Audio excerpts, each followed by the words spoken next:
Hey, you control N, the Nick versus a solid snake, pretty sexy. This is a ladder game from Nick where he's trying out the STMMM build. Um, this is probably, I think, the first time he's tried it, so he's gonna make some mistakes, and we'll talk about those. Uh, but the general theme is pretty well done, consistent, and whatever. So getting stim really early, because it takes forever to build. Just keeping up on M&M from these two buildings while you slowly wait for your factory to kick in. Keeping his money relatively low. The gas low is from stim and a tank at the same time. That's cool. But now he saw two DTs and he says, oh, okay, and he scans and kills them. Even if he hadn't killed them, this wall-in is repairable against DTs. The DTs would just continue to do damage, which he would continue to repair, so it's not a really scary thing. Normally in this build he would have wanted to get a medevac first, maybe two medevacs first, and then go for a Raven. But he's going Raven first wisely because he didn't have turrets yet and he's afraid of DTs. That also gives the Raven a chance to build up energy while you're building your medevacs. So I wouldn't have pushed right at this point. I think Nick is saying, well, if you went DTs and I have a Raven, then I have a big chance to just go kill you. Also, it's important to attack by like 11 minutes before Colossus can come out. But it's pretty much impossible to go DT Colossus and be reasonable. If you spend all that money on 2 DTs and DT tech, you're not going to be making Colossus, so I wouldn't have worried too much about this. This Banshee, I think, is a mistake. The most important thing about the build is SCV auto repair mixed together with medevacs, and if you don't have any medevacs, it's kind of hard to do anything useful. Now, that isn't to say you can't attack without medevacs. It's perfectly legitimate to attack without medevacs, and as we're about to see, it works quite well as well. But it would work even better if you made a medevac instead of a Banshee for your second air unit. So army size, again, when a Protoss techs and expands, you're going to typically have a bigger army than him. In this case, Nyx has a $500 smaller army than him, so it's unusual to have a smaller army when you one base versus a two base, so you must have done something somewhat wrong. And also this bunker, I suppose you're leaving the turret bunker behind to defend against DTs, and that's okay. But this wall-in is can defend against DTs all by itself. You don't need a whole bunker full of stuff. I might have left like one Marine or one Marauder behind. This Banshee is not part of your battle. You pulled 16 SCVs when you had 32 or something, so now you've only got like under saturation back home, and that's okay. It's always better to pull enough SCVs to win the fight and deal with a lower income than it is to pull too few SCVs and then you pulled SCVs and lost the fight, and it's like double stupid.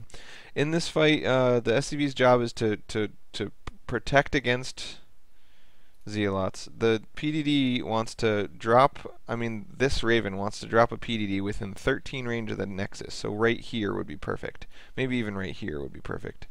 But then it's also very important that he not die because DTs are a threat, so you want to like shift PDD, move back up here so that he's not in any danger of dying. It's important to keep the SCVs alive, so you can play with the AI by telling them to auto-repair and auto-move, or auto-attack, and they'll come up here and start repairing each other. You see how they're soaking up a big chunk of this damage? Attacking through this teeny tiny choke and letting him force field you in this teeny tiny choke is kind of a big mistake. Huge portion of your army is not fighting. Look at all of these guys in the back that just can't reach the battle. There's a large number of guys that aren't fighting until your opponent makes the stupid mistake of walking too close to try to kill that tank, and now all your guys can shoot and it just takes a huge amount of damage. So at the end of this fight, you have 3 SCVs left. I might pull some more from back home. It's important to always keep up at least a reasonable amount of SCVs. But with this PDD here and this Force, if you look at units lost, you killed 26 and lost 14. So you killed more than double what you lost, and this is what you want to happen. So you did the push very well, and it did what it's supposed to do. It kicked his ass. So now the important thing is you pushed at a good time right after you set up his expo, and now you knock down his expo and the game is over. But in order to knock down his expo, you need to throw up some bunkers. So usually I like to throw up the bunkers during the fight because then he's focused on, oh, I gotta kill that tank, oh, I gotta kill this, I gotta kill that. If you wait until after the fight, now he sees the bunkers going up and he says, oh, I gotta kill the SCVs. And now you lost all the SCVs, so this push becomes a lot less useful. Losing those last 3 SCVs was kind of a big deal because now you can't build a turret and a bunker and put your tank here and knock down the Expo. And the whole point of that attack was to knock down his Expo. So you still have a much, much bigger army than his, a much stronger army than his, and you won that fight by a huge margin. But because you don't have any medevacs, all the guys that you stemmed aren't getting healed back up, and because you left about half your army back up home. And just look at that. You won this fight 2-to-1 with a 2-to-1 ratio, even though you left half your army back home. Not half, but like a third or a quarter of your army back up home. So definitely this demonstrates that if you had not lost those SCVs and built a bunker, you could have knocked down his Expo and just won the game at this point. That's the 3rd scan you've had to use to kill DTs, and it killed a tank. So these DTs are doing a lot more damage than they necessarily should be doing if you'd kept that Raven alive, or if you'd just built a turret when you had a chance. Then DTs would just be stupid and wouldn't be able to get anything done. You're throwing up your Expo. I really dislike this retreat and throw up your Expo move, because if you look at the income, you're letting him expand and you're not expanding, and that's the whole point of the build, because that gives you a bigger army than his, and you can take your bigger army and crush him. You had an opportunity to win the game here, and then you said, well, it's kind of risky to try and knock down his Expo now because it's been a little while. I'm going to take the safe route and fall back and build an Expo. And I dislike that because he's got double your income while you do that.